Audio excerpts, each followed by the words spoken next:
Kina is the kind of experience that I like as a video game, but would enjoy even more as a movie, and I'm glad the developers seem to agree, since all the cutscenes are in letterbox format and run at 24 frames per second for no other explainable reason. But then somehow they got confused and released this on PlayStation instead of Netflix. I suppose it's to be expected, Kina being Ember Lab's first game at all, having only created a CG fan film of Majora's Mask before this. Shame they couldn't have brought some of that same storytelling talent on display there to Kina, since the plot here is as shallow as the ones found propping up Unreal Engine graphics demos. From a story and gaming perspective, Kina feels like it was made for the PlayStation 2, and this is just a prettier remaster that attempts to modernize it by including some gameplay elements from more recent titles. It's also painfully apparent that this is the developer's first game, and came up with the idea in an elevator pitch. It just so happens the elevator got stuck in a power outage, and they had way too much time to think of more games they wanted to include into the "it's like Dark Souls meets insert other wildly popular game here" part of the pitch. So the game ends up being a convention of other people's good ideas. What was your favorite part of Breath of the Wild, Horizon Zero Dawn, Dark Souls, Beyond Good and Evil, Uncharted, and Pikmin? Because that's the big issue here. Everything is competent, but nothing is remarkable in a way that will see future games being inspired enough by it to be described as a cross between Kina and Grand Theft Auto 5. But Kina only manages to nail the gameplay elements it's inspired by, when it needed a bit more of that Miyazaki storytelling they were clearly aspiring for. When you lower the frame rate and squish the cutscenes into a letterbox, my expectations for the plot go up an order of magnitude, because now you're aspiring to films instead of games. Nothing in Kina feels narratively cohesive. The plot it wants to tell is out of place in the more formulaic progression of the game. The biggest problem is Kina, who is clearly a video game protagonist but trying to fill the shoes of an animated film's hero. She doesn't have any character beyond being a good person who likes to help people, or dead people in this case, until near the end when she mentions her dead father for character motivation. And even then, she's simply a good Samaritan whose dad died, and that's supposed to mean something that the game never bothers exploring. And I can't help but feel that our main character was a bit late to the party, since everyone is already dead, and the only conversations are with their spirits that come in two varieties: the helpful spirit that implores Kina to do something for their friend slash lover slash family member, and then said spirit who died in the middle of a bad day and therefore requires a boss fight before they share their twit-longer sob story with you. All of the characters are just another variety of sympathetic sad person you're expected to feel pity for, right before they find peace and reunite with the spirits of their loved ones before going off to heaven. And that includes the antagonist. I think it's clear that Ember Labs is a talented team, but decide whether you want to make a game or a movie next time. Kina is a young and talented spirit guide, spends all of 5 minutes with no weight or responsibility on her shoulders before finding herself involved with a village occupied by lingering spirits and a lazy metaphor for the destruction of nature. But despite that, the world of Kina doesn't seem all that bad. You just stumble upon some gray and purple plants and a river of Capri Sun every once in a while, which is cleared away by destroying the pulsating fruit at the heart of it. I guess showing off how pretty the game looks trumps showing nature in a true state of decay. I sense suffering here, spirit. Do you need help? You know nothing of suffering. I mentioned before that the dev's first project was a Majora's Mask fan film. I'm starting to wonder how much of that is still present in Kina, because not only did they give their villain a legally distinct Majora's Mask, they also cast the same voice actor for Toshi that they cast for the Happy Mask salesman in the film. Combat is inspired by Dark Souls, because what isn't these days? But Dark Souls bastard children never get much further than including a stamina bar, and enemies that shave off a third of your health if they so much as pinch your ass. Let's be clear about something for future games. Enemy design, attack patterns, animations, and RPG mechanics are a big part of the recipe that most of the games copying it always neglect, presumably because that's the expensive part. But without it, you just have a game that feels unbalanced instead of challenging. Take dodging. The mechanic is kind of important, but in Kina I found her dodge roll to be next to useless in the middle of combat, since I think it's either lacking invincibility frames or the window for them is extremely short, and the stamina bar feels tacked on. Since you can dodge, attack, and jump all you like without depleting it, stamina is reserved for Kina's shield while everything else is limited by the number of shots on your bow or the yellow courage orbs you have to slurp up. But regardless of those failings, the game is deceptively harder than its looks would have you believe, for about half the game. Then I unlocked the Rod Hammer ability and just smashed my way through enemies that were once challenging. The Rod are your Pikmin-inspired nature spirit helpers, or maybe Koroks from Breath of the Wild, since you have to solve simple environmental puzzles to reveal them. I'm doing my best to give the game the benefit of a doubt by assuming they're not simply dark-colored minions. Regardless of which franchise wins that standoff, Kina begins collecting and putting them through hard labor. Moving objects other video game main characters have no trouble pushing themselves. At one point I even had them pick up a heavy rock and carry Kina around while she stood on top of it. I don't see what the Rod get out of this relationship. They become enamored with Kina the moment they lay their eyes on her and follow her every command without question. Perhaps doe-eyed cuteness is a sign that individualism and self-determination have been bred out of something. Explains why I find Amazon workers so goddamn adorable. Let me help you. I can heal these spirits and restore balance to the forest. I know you're kind. You sense the power that flows through this land, but You do not fully understand it. Toshi, the game's antagonist, feels like he's constantly auditioning for the trailer voiceover instead of standing in Kina's way. All he ever does is try to be mysterious by claiming Kina doesn't understand anything without alluding to what he's talking about, which is some self-fulfilling dialogue. Hey, what are you doing here in the forest? I'm searching for the sacred mountain shrine. Can you take me there? If you want to get to the mountain shrine, you have to help us with something first. Brother Taro is trapped deep in the forest. We need you to help him. Help us free Taro and we'll take you to the mountain shrine. There are times when bullying children is justifiable. Two of them tasking you with solving their personal problem is one of those times. To top it all off, they're lying about this, and Kina doesn't even need them to reach the mountain shrine. Money exists in the game, but it's only used to buy hats for your rot to wear. In fact, discovering hidden areas and doing combat challenges results in unlocking new hats to spend money on. The only useful thing you can come across is food for the rot that allows you to purchase new abilities. I'm not sure how there's still food in this village considering everyone in it died hundreds of years ago while suffering from a famine no less, and the place has since been corrupted by evil plants. But I'm equally unsure who I'm buying the hats from. Trapped spirits linger here, tangled in the tragedies of our past.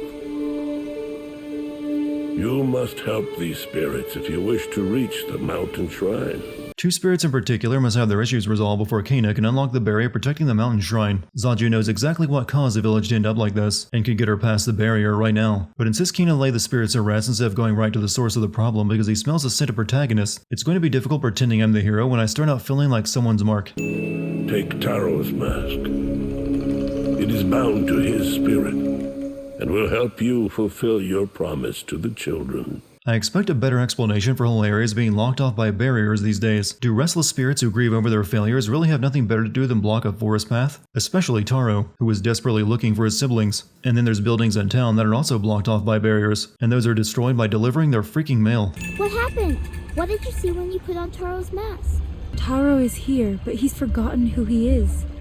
We need to find 3 relics to help him remember. I must have missed the part of Kina's vision that implied she needed 3 relics to help Taro remember who he is. There were a lot of quick cuts, so I don't see how anyone could deduce that a lantern, a knife, and a box of cookies were that important to someone. As the shrine's power began to fade, a devastating famine struck our village. Taro lost his parents. Are you sure about that? Because I've come across baskets full of fruit and crops in fields that I fed to my rot to unlock new abilities. That weapon you carry, I sense it holds a deeper power. Yes, I am the unlock ability for the bow, because I sensed it. Kina never thought to use her staff as a bow before now. Then again, I think if your staff can shoot spirit arrows, you probably don't need to go through the motion of pulling back an energy string and can just use it like a damn wizard staff. The platforming for most of Kina is a familiar linear series of painted ledges for you to climb on, at least until you get the timer winding bombs later that spice things up a bit, but the thing about linear platformers is they have to punish you for falling. I climbed up these trees and the game requires me to take an elevator back down instead of just jumping over the railing. I'm more accepting of that limitation in something like Uncharted where the characters are depicted realistically. Once you add a double jump to your game, my expectations change. Skilled hunters who use spirit energy to create powerful weapons.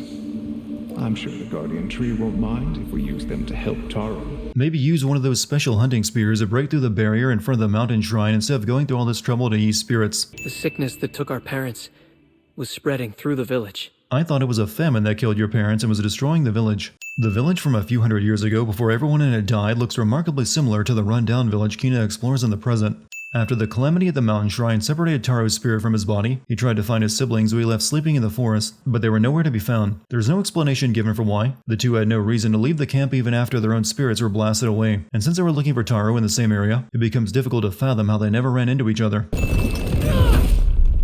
Taro was already dead at this point. How was he feeling pain after a rock broke his leg? I'm sorry, Kina.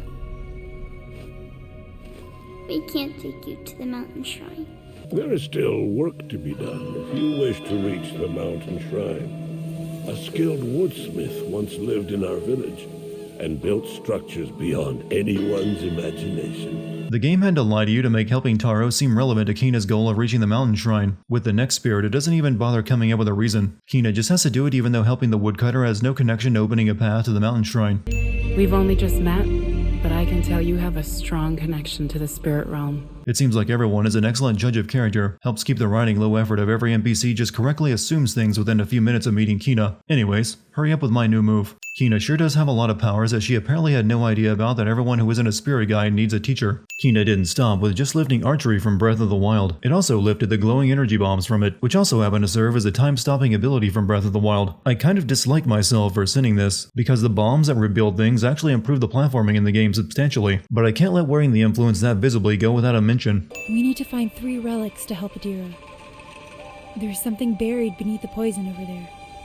That might be a good place to start looking. This game is short, but it still manages to pack in a trend that the spirits had 3 relics that need to be found before Kina can confront them. Admittingly, I've had to reach a bit for some of the sins in Kina, but this obvious padding is something I can effectively rub its nose in. Roughly half the game is spent dodge rolling around a pointlessly large map to collect relics from scattered locations. Are you okay, Rufus? You're not exactly a spring chicken anymore. It's a magical stone ox. You're telling me it gets old? Something was wrong.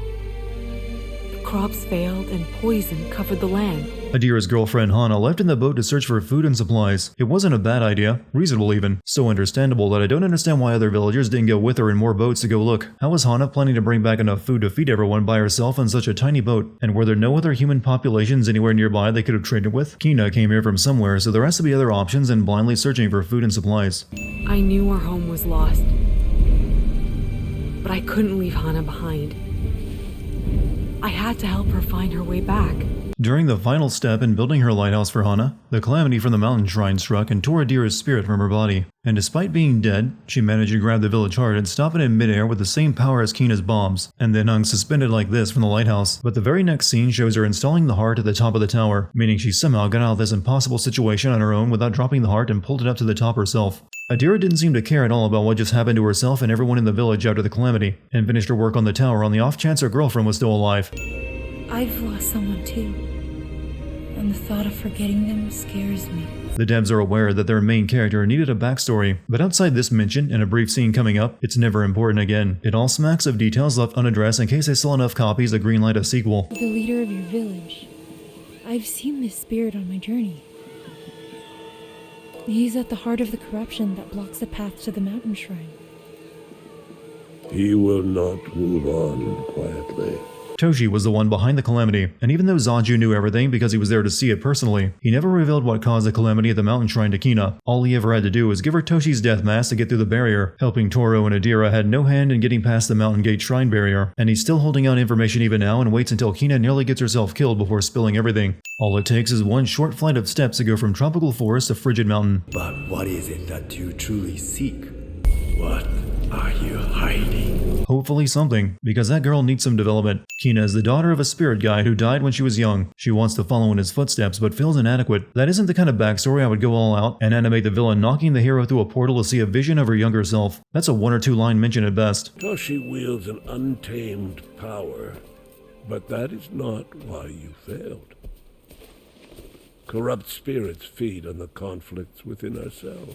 There doesn't really seem to be any conflict inside Kina to feed off, and what little she does isn't resolved before facing Toshi again. Toshi could not accept the fate of our village. He destroyed a sacred creature and broke the natural cycle of the land. It seems Toshi has hidden his relics in the spirit realm. That's the information you should have shared with Kina before you recommended you go face Toshi the first time. Anyways, back to gathering 3 relics to pad the length a bit more. So what's the difference between confronting Toshi before and after collecting his relics? Kina isn't any stronger, and Toshi is just as powerful as the last time. All the relics did for Taro and Adira was make their spirits appear to Kina, which Toshi never had a problem doing. The final battle against the corrupted Rod God is mostly fine, until it forces you into an arena fight with regular enemies and then a platforming challenge right in the middle without a checkpoint. So you can be doing well against a Rod God and then have all of your health depleted during these sections, which carries over to the second half of the fight. The fights against corrupted Taro, Adira, and Toshi were almost good enough to remove sins for, but the final boss is a disappointing attempt at spectacle over strategy. There are several spears in the Rod God's back you must remove in order to finish it off. Toshi just created this thing from Kina's rod which he corrupted. Why are there spears in it? Toshi did use those on the original incarnation of the Rod God, but not this. And why would removing spears destroy it? If anything, that would be helping it.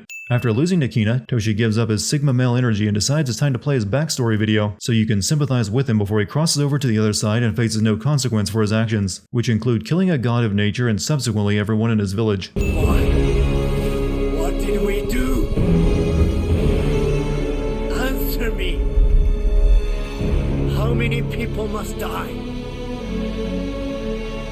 Why? Tell me! The thing is, Toshi was completely right. The rot could have stopped the famine and corruption. I know because it helped Kina destroy the corruption and grow crops in the fields. Granted, it only grew food for itself to eat, which only makes the argument against the rot stronger. But the game is a bit too infatuated with trying to be Princess Mononoke right now to realize this. Fear drove my actions, and I destroyed something beautiful.